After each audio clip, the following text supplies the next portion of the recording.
Alright, so good day mga idol. So right now guys, at papakainin natin yung mga alaga natin manok. So itong black soldier fly larvae at binigay ni Brett at umalis na sila last kahapon ng umaga. So ito yung nagbigay rin ng mga tatlong black astrolot na hens.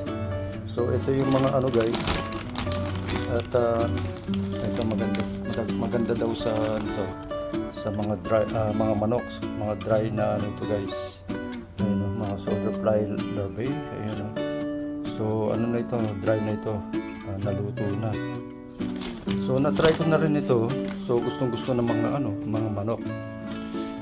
Okay, so i-update ko kayo mamaya guys.